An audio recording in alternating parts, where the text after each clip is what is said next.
Garel pour 4 minutes, qui sera suivi par Madame François pour 4 minutes également.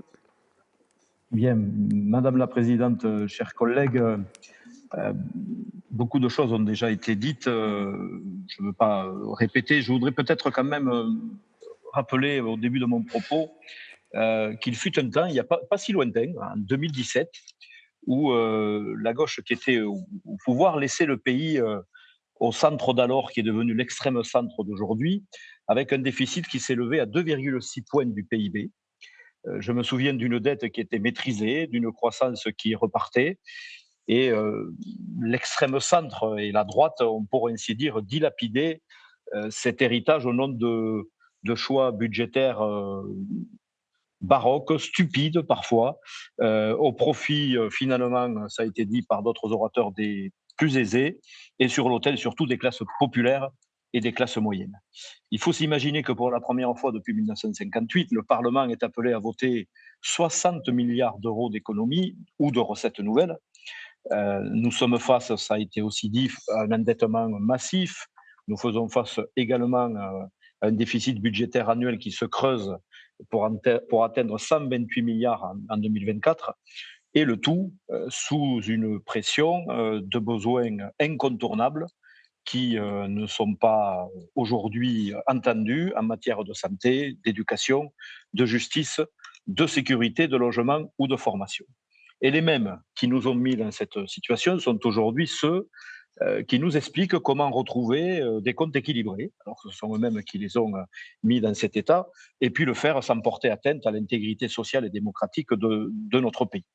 Et ils nous expliquent même la main sur le cœur que la politique de rigueur qu'ils souhaitent mettre en œuvre aujourd'hui, là où pourtant nous considérons, nous, que des politiques de soutien à la croissance, et notamment à l'industrie qui traverse des problèmes très graves, à l'agriculture et à d'autres composantes de notre économie, seraient nécessaires, eh bien, ils nous expliquent que ces restrictions budgétaires composent l'alpha et l'oméga de notre futur.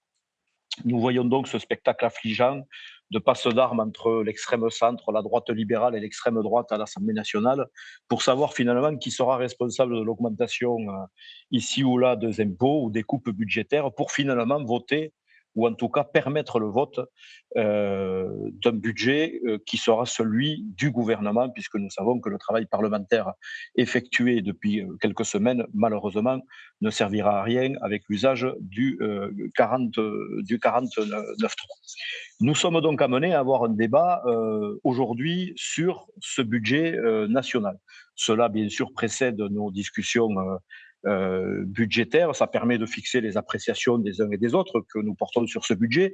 Nous le faisons car les conséquences de ces choix nationaux impactent comme jamais nos politiques et notre volonté politique. Et donc, chacun s'exprime, ou presque. Je pourrais m'étonner, même si je l'avoue, mon niveau d'information était déjà complet et suffisant, du silence sur ce débat budgétaire national d'un groupe qui, lors des élections régionales précédentes, s'inscrivait dans le sillon du même mouvement politique que le Premier ministre. Mais bref, ils ont peut-être choisi l'adage du cardinal de Retz repris par François Mitterrand: on ne sort de l'ambiguïté qu'à ses dépens, et je rajouterai, y compris au niveau budgétaire. Sur les bancs de l'extrême droite, puisque c'est là qu'il se situe dans l'hémicycle à l'Assemblée nationale, on voit que le vernis continue de s'écailler, parce qu'après l'opération séduction, après l'opération légitimité, après l'opération Matignon, arrive désormais l'opération recherche de logiciels intellectuels et politiques budgétaires. C'est une opération rendue un peu difficile, car il va falloir arbitrer entre la position d'une justiciable qui porte, on nous dit, une ligne sociale, et un nouvel écrivain davantage tenté par les politiques libérales et par, a priori, l'union des droites. Ce projet, donc, il est largement rejeté par les collectivités locales, quel que soit leur bord politique, je veux le préciser.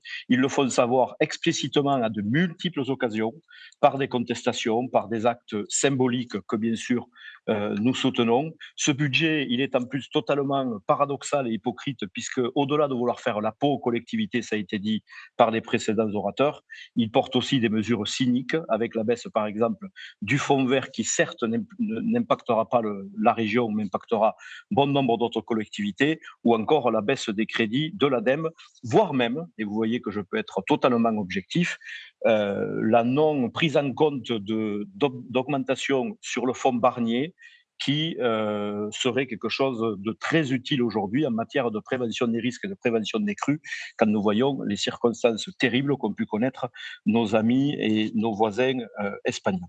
Donc pour conclure, ce budget, il a des conséquences sociales parce qu'il dégrade le pouvoir d'achat de nos concitoyens. Ce budget, il a des conséquences sur le consentement à l'impôt parce qu'il est injuste et déséquilibré. Ce budget, il a des conséquences sur les services publics qui font pourtant notre force et notre identité. Et ce budget, il aura bien sûr des conséquences sur la solidarité des services de proximité qu'assurent les collectivités locales. Nous sommes face à des choix budgétaires qui créent du désordre politique majeur comme nous n'avons jamais connu. Et je terminerai donc mon propos avec cette citation de Pierre Mendès France. Les comptes en désordre sont la marque des nations qui s'abandonnent. J'ose espérer que la France retrouvera rapidement le chemin de la région budgétaire. Je vous remercie.